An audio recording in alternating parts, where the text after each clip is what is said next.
ఆత్మ నవల 4వ భాగం. 3వ భాగంలో వంశీకి ప్రొఫెసర్ గారు ఆయన చదువుతున్న పుస్తకం గురించి అందులో ఏముందో చెప్తుంటాడు. ఇక కంటిన్యూషన్. ప్రొఫెసర్ చెప్పడం ప్రారంభించాడు. వంశీ, ఇదో నిగూఢమైన జ్ఞానం. ప్రతి చిన్న విషయము ఎంతో మేలు చేస్తుంది. హిప్పోనేట్స్ తెలుసుగా, వైద్యశాస్త్ర పితామహుడు. ఏం చెప్పాడో తెలుసా? ఖగోళాన్ని పరిశీలించకుండా వైద్యం చేయవద్దన్నాడు. చంద్రగమనాన్ని బట్టి సర్జరీలు చేయమన్నాడు. చంద్రుడు సముద్రం మీదే కాదు, మనుషుల మీద ప్రభావం చూపుతాడు. పౌర్ణమి రోజులలో నేరాల సంఖ్య పెరుగుతుంది. స్త్రీల ఋతుక్రమం మీద కూడా చంద్రుడి ప్రభావం ఉంటుంది. నువ్వు ఎవరో తెలుసా? నువ్వు తినే ఆహారం ప్లస్ నీ ఆలోచనలు. నువ్వు తినే ఆహారమే నీ ఆలోచనలను ప్రేరేపిస్తుంది. నీ ఆలోచనలు, చేతనం, అంతఃచేతనాలే నీ ఆరోగ్యాన్ని శాసిస్తాయి. మాంసాహారం మనిషిని పశువుల చెత్తకుప్పలా మారుస్తుంది. ఆరోగ్యపరంగా, ఆధ్యాత్మికంగా మాంసాహారాన్ని విసర్జించాలి. అది కూడా క్రమేపీ ఓ పద్ధతి ప్రకారం మాంసాహారాన్ని వదిలివేయాలి. దాని ఫలితాలు కనిపించడానికి హీనపక్షం 15 సంవత్సరాలు పడుతుంది. ఇంకో తమాషా విషయం చెప్పనా వంశీ? పౌర్ణమి రోజు నువ్వు హెయిర్ కటింగ్ చేయించుకుంటే నీ జుట్టు నెమ్మదిగా పెరుగుతుంది. మిగిలిన రోజుల్లో చేయించుకుంటే నెల రోజుల కల్లా తిరిగి సెలూన్కి వెళ్ళవలసి ఉంటే, పౌర్ణమి రోజు చేయించుకుంటే అదే జుట్టు 2 నెలల దాకా పెరగదు. చంద్రుడు అంత ప్రభావం చూపుతాడు అని చెప్తున్నాడు. మనస్సుకు ఉండే అద్భుతమైన శక్తి గురించి చెప్పమంటావా? 1984వ సంవత్సరంలో లాస్ ఏంజల్స్లో ఓ హాస్పిటల్లో 12 సంవత్సరాలలోపు పిల్లలు చేర్చబడ్డారు. కారణం క్యాన్సర్. చాలామంది చచ్చిపోయారు. మిగిలిన వాళ్లకో సూచన ఇవ్వబడింది. కళ్ళు మూసుకుని ప్రకాశవంతమైన కాంతిని చూస్తున్నట్టుగా సంకల్పించుకోమన్నారు వాళ్ళు. అందులో ఓ పిల్లవాడు గట్టిగా అరిచేశాడు, నేను చూస్తున్నాను, నాకు కనిపిస్తుందని. ఆశ్చర్యంగా ఆ పిల్లవాడు క్యాన్సర్ నుంచి కోలుకున్నాడు. ఒక్క మాటలో చెప్పాలంటే ఆ పిల్లవాడి సంకల్పమే వాడిని కాపాడింది. పెద్దవాళ్ళం, చాలా గొప్పవాళ్ళం అనుకుంటాం కానీ మనం మూర్ఖులం. పిల్లలు దైవంతో సమానం. వాళ్ళు దేవుడితో మాట్లాడతారు. వారు స్వచ్ఛంగా, పవిత్రంగా, ఇంకా ప్రాపంచిక కల్మషాలు అంటకుండా ఉండడం కారణంగా ఆ శక్తిని కలిగి ఉంటారు. చచ్చిపోయిన వాళ్ళు కూడా పిల్లలకు కనిపిస్తారు. పిల్లలు తరచూ ఎవరితోనో మాట్లాడుతూ ఆడుకోవడం మనం గమనిస్తాం. వాస్తవానికి వాళ్ళకు కనిపిస్తారు, మనకు కనిపించరు. మనం మాత్రం పిల్లల్ని కసిరి క్రమంగా వాళ్లకు ఆ దివ్యానుభూతుల్ని దూరం చేస్తాం. ఇప్పుడు చెప్పు, ఎవరు మూర్ఖులంటావు అన్నారు ప్రొఫెసర్. మౌనంగా ఆసక్తిగా వింటున్న వంశీ అడిగాడు. దెయ్యాలు, ఆత్మల గురించి చెప్పండి సార్ అని. ప్రొఫెసర్ బిగ్గరగా నవ్వాడు. వెరీ వెల్, నీ టాపిక్కు రమ్మంటావా? అయితే చెప్తా విను. మ్యాగీ అనే దెయ్యం కథ ఇది. కోలరాజో రాష్ట్రంలో ఓ పురాతనమైన ఇల్లు కొని 2 దంపతులు ice cream floor, gift shop ప్రారంభించారు. ఓ రోజు భార్యకు 3వ అంతస్తులో ఓ అమ్మాయి కనిపించింది. అంతకుముందే చాలామంది ఆ ఇంట్లో శక్తులు ఉన్నాయని చెప్పారు. నిర్భయంగా ఆ అమ్మాయి దెయ్యమని భార్యకు అర్థమైంది. అయినా భయపడలేదు. ఆ విధంగా ఆ దెయ్యానికి మ్యాగీ అని పేరు పెట్టి పిలవడం మొదలుపెట్టింది. మ్యాగీ ఎవ్వరికూ అపకారం చేసేది కాదు, మంచి దెయ్యం అన్నమాట. మ్యాగీ వచ్చేటప్పుడు మంచి సువాసన వచ్చేది. ఎంతోమంది చూశారు. పేపర్ వాళ్ళు వచ్చి చూసి ఫోటోలు తీద్దామనుకున్నా మ్యాగీ ఫోటోల్లో పడలేదు. హై హీల్స్ వేసుకుని తిరిగే 20 ఏళ్ల మ్యాగీ అనే అమ్మాయి దెయ్యం ఇప్పటికీ చాలామందికి కనిపిస్తూనే ఉంటుంది. అయినా అందరూ మ్యాగీని ప్రేమిస్తారు, భయపడరు అని చెప్తున్నాడు ప్రొఫెసర్. ఆత్మల సంగతి ఏమిటి సార్ అని అడిగాడు. ఈ బొమ్మ చూడు. సూక్ష్మ శరీరం, స్థూల శరీరం గురించి నీకే అర్థమవుతుంది. మనం నిద్రలోంచి మేల్కొన్నాక ఎంతో శక్తిని పొందినట్లుగా భావిస్తాం. కారణం ఏమిటో తెలుసా? సూక్ష్మ శరీరం శక్తిని నింపుకుని తిరిగి వస్తుంది. చాలా చోట్ల తిరిగి వస్తుంది. సూక్ష్మ శరీరం సెకండుకు ఎంతో కాంతి వేగంతో వైబ్రేట్ అవుతుంది. అందుకే చాలామంది సూక్ష్మ శరీరాలను చూడలేరు. ఒక్కసారి కొంతమంది మాత్రం చాలా కొద్దిసేపు ఈ సూక్ష్మ శరీరాలను దర్శించగలుగుతారు. ఈ విధంగా సూక్ష్మ శరీరాలను వినటాన్ని క్లెయిరాడియన్స్ అని అంటారు. అదేవిధంగా సూక్ష్మ శరీరాలను దర్శించగలిగే శక్తినే క్లెయిర్ వైన్ అంటారు. చాలా కొద్దిమంది మాత్రమే ఈ 2 శక్తులను కలిగి ఉంటారు. నికోలా టెస్లా గురించి విన్నావా వంశీ అని అడిగారు ఆయన మళ్ళీ. విని ఉండవు. ఆయన ఓ గొప్ప సైంటిస్ట్. వేరే గ్రహం నుంచి వచ్చాడు అనే నమ్మకాలుండేవి. Thomas Alva Edison direct current కనుక్కుంటే ఆల్టర్నేటివ్ కరెంట్ కనుక్కుంది నికోలా టెస్లానే. ఆల్టర్నేటివ్ కరెంటు గురించి ఎడిసన్ అందరినీ భయపెట్టాడు. ఈరోజు మన ఇళ్లలో దాని ప్రయోజనం ఎంతో తెలిసిందేగా. టెస్లా చాలా వస్తువులు కనుక్కున్నాడు. చాలామంది శత్రువులు ఉండేవారు. ప్రభుత్వమో అతని శత్రువులో ఆయన ల్యాబొరేటరీని తగలబెట్టేశారు. ఆ విధంగా ఆయన రూపొందించిన పేపర్లు, రీసెర్చ్ అంతా ప్రపంచానికి అందకుండా బూడిదైపోయింది. టెస్లాకు చాలా శక్తులుండేవంటారు. ఎవరితోనూ మాట్లాడేవాడు కాదు. రచయిత మార్క్ ట్వైన్ మాత్రం మంచి మిత్రుడు.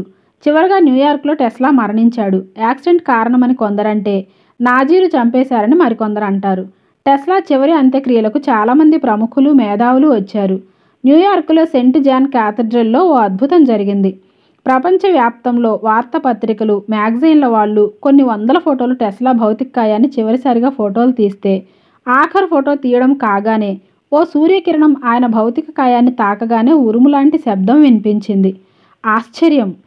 అన్ని వందల ఫోటోల్లో ఏ ఒక్కటి ఆయన్ని పట్టుకోలేకపోయింది. అంతటి మేధావిని అంతా కలిసి ఎన్నో బాధలు పెట్టారు. ఆయన గురించి ఈ ప్రపంచానికి ఏమీ తెలీదు. ఆయన ఒక మిస్టరీ. ఆఖరుగా నూర్కోని చాలా తెలివిగా షార్ట్వేవ్ ఎనర్జీ, అదే రేడియోను టెస్లా కనుక్కుంటే సంగ్రహించాడన్న సంగతి ఈ ప్రపంచానికి తెలీదు చెప్తున్నాడు ప్రొఫెసర్. వంశీ మనస్సు అంతా బాధతో నిండిపోయింది. పూర్ టెస్లా అనుకున్నాడు వేదనగా. ఎంతమంది మేధావులు ఇలా ప్రపంచానికి తెలియకుండా అజ్ఞానంగా మిగిలిపోయారో అనుకున్నాడు. సార్, కర్మ సిద్ధాంతం అంటే ఏమిటి సార్ అని అడిగాడు. సింపుల్గా చెప్తాను వంశీ. ఎందుకంటే కర్మ సిద్ధాంతం గురించి చెప్పాలంటే జీవితాలు చాలవు. న్యూటన్ చెప్పే చర్య ప్రతిచర్య లాంటిదే కర్మ సిద్ధాంతం. నువ్వు వెంకట్ అనేవాడిని కొడితే వచ్చే జన్మలో వెంకట్ నిన్ను కొడతాడు. ఆ తర్వాత మళ్ళీ నువ్వు వెంకట్ను కొడతావు. ఈ విధంగా నిరంతరం మీరు జన్మలెత్తుతూ మీ కక్ష సాధించుకుంటూ ఉండాల్సిందే. జన్మరాహిత్యం కావాలంటే కర్మలను దగ్గర చేయాలి. ఎప్పుడైతే వెంకట్ నిన్ను కొట్టినప్పటికీ రియాక్ట్ కాకుండా అతన్ని క్షమించి వదిలేస్తావో మీ ఇద్దరి తాలూకు కర్మ అనే లింకు తెగిపోతుంది. ఈ విధంగా లింకులు తెంపుకుంటూ పోవడమే జన్మరాహిత్యం అని చెప్పాడు. ఆరా అంటే తెలుసా అని అడిగాడు. ప్రతి మనిషికి, చెట్టుకు, ఆఖరుకు జంతువులకు కూడా ఆరా అనేది ఉంటుంది. దాన్ని కర్లియస్ ద్వారా ఫోటో తీయవచ్చు. ఇది సాధారణంగా 2 నుంచి 4 అంగుళాలు వ్యాపించి ఉంటుంది. నీ యొక్క ఆధ్యాత్మికత, పవిత్రతను బట్టి నీ ఆరా ఉంటుంది. ఆరా ఎంత ప్రకాశవంతంగా ఉంటే, అంటే శక్తి, తేజస్సు ఎంత కాంతి విహీనంగా ఉంటే అంత బలహీనత, నిస్సహాయత కలుగుతుంది. మన చుట్టూ ఓ విధంగా వెలుగుతూ ఉండే ఆ ఆరా కోడిగ్రుడ్డు ఆకారంలో ఉంటుంది. అది ఎలక్ట్రోమాగ్నెట్. మన చుట్టూ రకరకాల వ్యక్తుల ఆరాలు మన ఆరాతో కలుస్తూ ఉండడం కారణం.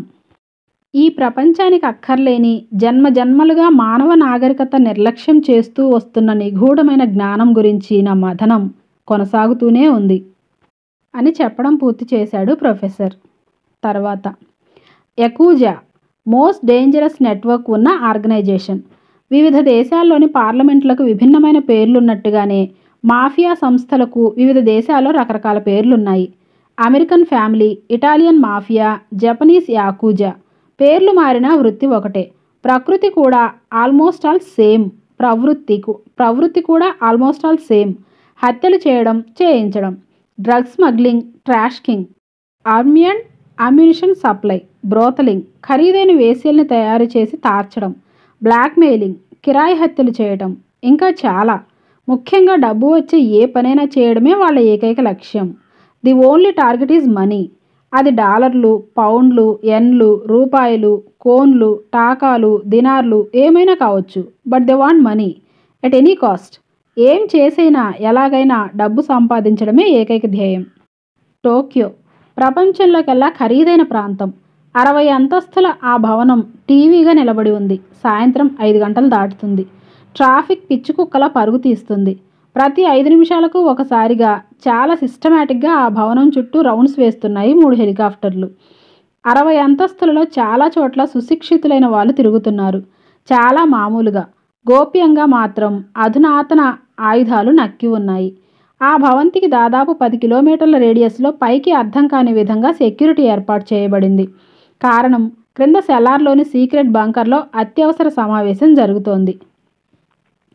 డియర్ ఫ్రెండ్స్, చీమ చిటుక్కుమన్న వినిపించేంత నిశ్శబ్దాన్ని భంగం చేస్తూ చెప్పడం ప్రారంభించాడు Shinko, the big boss of the యకూజా.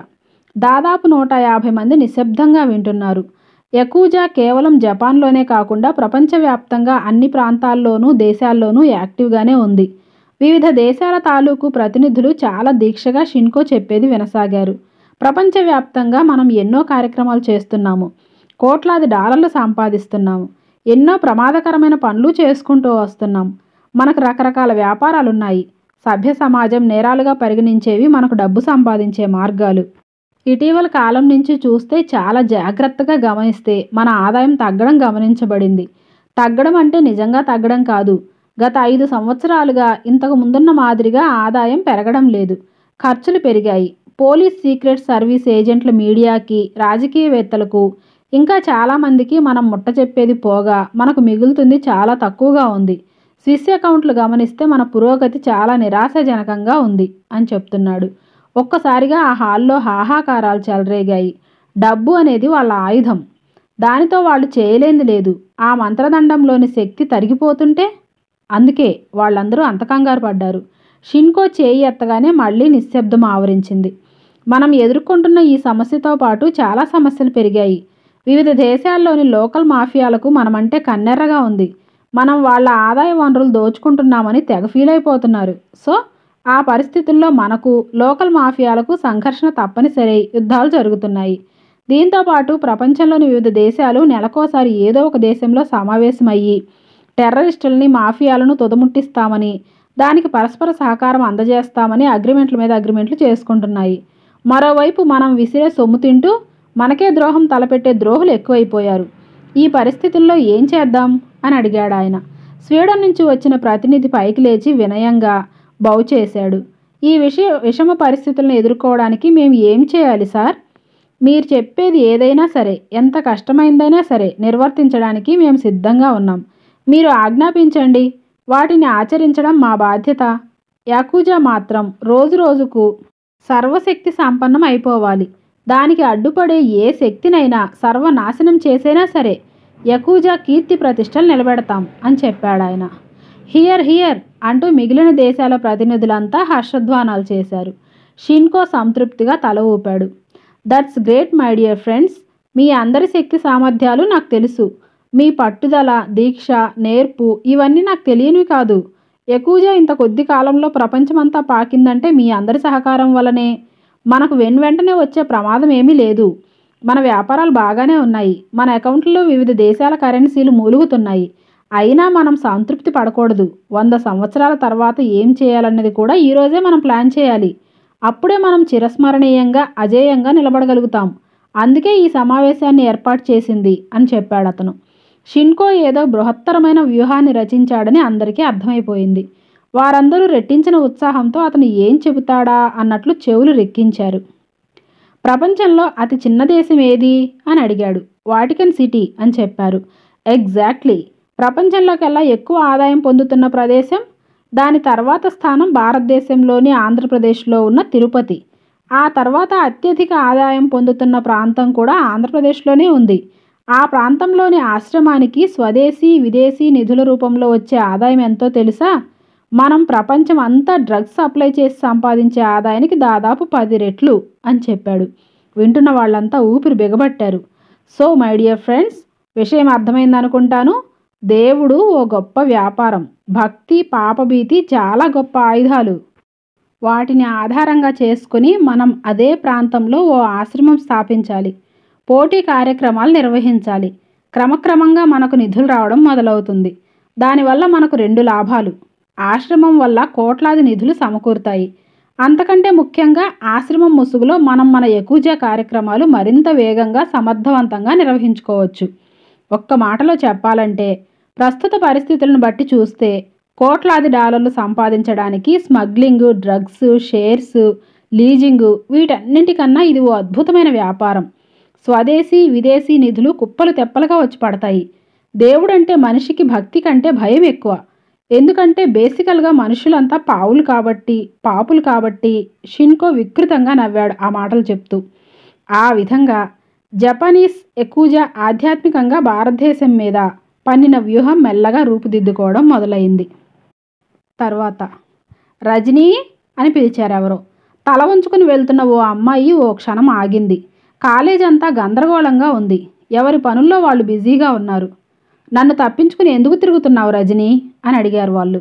ఆ అమ్మాయి అతని వైపు సూటిగా చూసింది. దాదాపు 20 ఏళ్ల వయసు. పొడుగ్గా ఎత్తుగా ఉన్నాడు. జుట్టు బాగా పెంచాడు. ఇంకా కొంచెం పెరిగితే చక్కగా జడ వేసుకోవచ్చు. ఓ చెవికి రింగు పెట్టుకున్నాడు. జీన్స్ ప్యాంటు, అదే కలర్ షర్టు. అద్దం ముందు ఎక్కువసేపు గడపడం అతని దినచర్యలో ముఖ్య భాగమని చూడగానే అర్థమైపోతుంది. మాట్లాడవే రజని, ప్లీజ్ ఏదైనా మాట్లాడు అన్నాడు అతను. ఏం మాట్లాడాలి? మన ఇద్దరి మధ్య మాటలేముంటాయి? సీరియస్గా అంది రజని. వినోద్ ముఖం జాలిగా పెట్టాడు. అంతేనా రజని? నీతో మాట్లాడకపోతే నాకు పిచ్చెక్కిపోతుంది అన్నాడు అతను. పిచ్చి ఇప్పుడెక్కడమేమిటి, చాలా కాలం అయితేను అని మనస్సులోనే అనుకుని నిశ్శబ్దంగా ఊరుకుంది రజని. ఈరోజు ప్రత్యేకత ఏమిటో తెలుసా రజని అంటూ ఉత్సాహంగా అన్నాడు అతను. ఏమిటి అని అడిగింది. వాలంటైన్స్ డే, ప్రేమికుల దినం అన్నాడు అతను. అంటే అని అడిగింది ఆ అమ్మాయి. వాలంటైన్స్ డే అంటే తెలీదా? ఎంత వెనకబడిపోయావు రజని? ఆవేశంగా రెచ్చిపోతూ ఏదో చెప్పబోతూ ఉంటే దాన్ని మధ్యలోనే ఆపేస్తూ అంది. వాలంటైన్స్ డే అంటే తెలుసు, మధ్యలో ప్రేమికుల దినం ఏమిటి? నీ అనువాదమా? ప్రేమికుల దినం ఏమిటి చండాలంగా తద్దినంలాగా అంది అమ్మాయి. ఆ కుర్రవాడి ముఖం వాడిపోయిందా రిటార్ట్కు. అయినా క్షణంలోనే ఉత్సాహం తెచ్చేసుకుని ఓ కవరు గులాబీ పువ్వును భద్రంగా బయటకు తీశాడు. తీసుకో రజని అన్నాడు. ఏమిటిది? ముఖం చిట్లిస్తూ అడిగిందా అమ్మాయి. తెరిచి చదువుకో, నీకే తెలుస్తుంది అని అన్నాడు అతను. అదే నీకు తెలీదా అని అడిగిందా అమ్మాయి. తెలీదా అంటే తెలుసనుకో, కానీ కానీ అంటూ నసిగాడు అతను. రజని విసుగు మరింత పెరిగింది. విషయం ఏమిటో చెప్పు, నాకు అవతల క్లాస్ టైం అయిపోతుంది అంది. వినోద్ ప్రపంచ వీరుడిలా నవ్వాడు. వాలంటైన్స్ డే రోజు క్లాసులు జరగవు రజని అన్నాడు. అయితే లైబ్రరీకి వెళ్ళి చదువుకుంటాను అంది ఆ అమ్మాయి. హిహిహి, లైబ్రరీలో చాలామంది ఇదే పని మీద బిజీగా ఉన్నారు అన్నాడు. సరే అయితే ఇంటికి వెళ్ళిపోతాను అంది ఆ అమ్మాయి. ఇంటికి వెళ్ళిపోతావా? ప్రపంచ వింతలా అడిగాడు అతను. వాలంటైన్స్ డే రోజు కాలేజ్ బ్యూటీవి, ఇంటికి వెళ్ళిపోతావా అన్నాడు అతను. ఆమెను తక్కువ తినలేదు, అందుకే మెత్తగా అంటించింది. రాఖీ రోజు మీరంతా ఎలా దాక్కుంటారో వాలంటైన్స్ డే రోజు పరువు గల అమ్మాయిలు ఇలాగే దాక్కుంటారు, ముఖ్యంగా నీలాంటి చెత్త వేధవలు కనపడకుండా అని ఆఖరి పదాలు మాత్రం మనసులో అనుకుంది. అంటే నా ప్రపోజల్కు ఒప్పుకోవన్నమాట అన్నాడు అతను. ఏంటా ప్రపోజలు అని అడిగింది. కవర్ తెరిచి చూడు, నీకే తెలుస్తుంది అన్నాడు అతను. ఆ పిచ్చివాగుడే వద్దంటుంది అని రజనీ కంఠంలో సీరియస్ శాతం పెరగడం ప్రారంభమైంది. నీకు ఎటు తిరిగి టైం వాల్యూ తెలియదు, నా టైం వేస్ట్ చేయొద్దు అని చెప్పింది మళ్ళీ. వినోద్ ముఖంలో నానా రకాల రంగులు మారాయి రజనీ మాటలకు. కోపాన్ని బలవంతంగా తమాయించుకుంటూ అన్నాడు. నాది పిచ్చివాగుడా? వాలంటైన్స్ డే రోజు ఓ అబ్బాయి ఓ అమ్మాయికి ప్రపోజ్ చేయడం తప్ప అంత మాత్రానికే ఇంత సీరియస్ అవ్వాలా అని అన్నాడు అతను. కౌంట్ ఎంత అంది ఆమె తాపీగా. అసందర్భంగా ఆమె అడిగిన ప్రశ్న అతనికి అర్థం కాలేదు. దేని గురించి అడుగుతుందో అసలే అంతుబట్టలేదు. కౌంట్ ఏమిటి? ఇదేమన్నా పేకాటా ఏమిటి కౌంట్ గురించి అడగడానికి అన్నాడు. కౌంట్ ఏమిటి రజని అని అడిగాడు. ఇంతవరకు నువ్వు ప్రపోజ్ చేసిన అమ్మాయిల కౌంటు, అదే సంఖ్య గురించి అడుగుతున్నాను అంది మరింత తాపీగా. రక్తం లేనట్లు వినోద్ ముఖం మాడిపోయింది.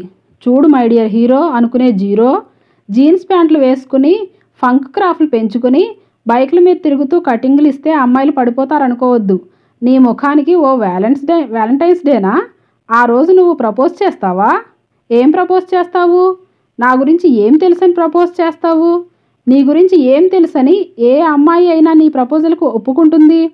అమ్మాయిల్ని ట్రాప్ చేసి వాడుకు దొబ్బి వదిలేయడానికి మీలాంటి వెధవలకు ఇదో వంక. అందుకే ఈ వాలంటైన్స్ డే వెళ్ళాక నెలన్నర తర్వాత ఏప్రిల్ ఫూల్స్ డే వస్తుంది. ఆ రోజు అదే అమ్మాయిని ఏప్రిల్ ఫూల్ చేసి వెళ్ళిపోతారు. ఈలోగా ఆ అమ్మాయికి మాత్రం కడుపు వస్తుంది అన్నదామె. రజనీ అన్నాడు ఆ కుర్రాడు కోపంగా. ఏంటి కోపం వచ్చిందా? వాస్తవాలు చెబుతుంటే ఒళ్ళు మండిపోతుందా? ఆ జుట్టేంటి ఫంక్ స్టైలా? ఆ రింగ్ ఏమిటి? నీకు తెలియదు కాబోలు చెవికి రింగ్ ఎవరు పెట్టుకుంటారో. అమెరికాలో చెవికి రింగ్ పెట్టుకునే వాళ్ళంటే రెండే లెక్కలు. ఒకటి హోంగార్డు, లేకపోతే రెండోది నేను నా నోటితో చెప్పలేను. అంతగా తెలుసుకోవాలంటే మాడా దగ్గరికి వెళ్తే చెబుతాడు. అర్థమయ్యిందనుకుంటాను అన్నదామె. నన్ను నన్ను అంత మాట అంటావా అంటాడు అతను కోపంగా. ఏ తప్పేముంది? నువ్వేమన్నా అరవింద స్వామి బాబాయివా అంటుంది రజని. వినోద్ పళ్ళు పటపటా కొరికాడు.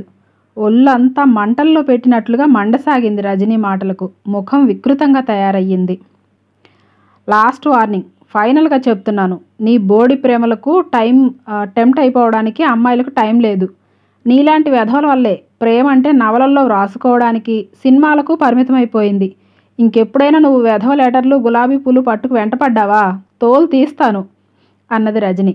ఏంటే కూస్తున్నావు పెద్ద పతివ్రతలాగా అంటూ వినోద్ ముఖం మరింత వికృతంగా తయారైంది. ఇంతకు ముందుకు వేసుకున్న ముసుగు తొలగిపోయి నిజస్వరూపం మెల్లమెల్లగా బయటకు వస్తోంది. ఆ శివాగాడితో తిరగడం మాకు తెలియదనుకున్నావా? వాడితో పడుకుంటున్న దానివి నాతో పడుకోవడానికి ఏమిటే అన్నాడు అతను. అతను వాక్యం పూర్తి చేసేలోగా ముందు మెరుపు కనిపించింది, ఆ తర్వాత శబ్దం వినిపించింది. చివరిగా హై హీల్ దెబ్బకు పెదవి చిట్లి రక్తం కారుతుండగా బాధ అర్థమైంది అతనికి. యూ బ్లడీ గగుల్, ఏమిట్రా వాగుతున్నావు? ఆడది ఇష్టం వస్తే ఇష్టం వచ్చిన వాడి దగ్గర జీవితాంతం పడుకుంటుందిరా. నీలాంటి కొజ్జగాళ్ళ దగ్గర మాత్రం ఏ ఆడది మనస్ఫూర్తిగా పడుకోదు, ఆఖరికి నీ పెళ్ళామైనా సరే అంటూ రజని కదిలి వెళ్ళిపోయింది.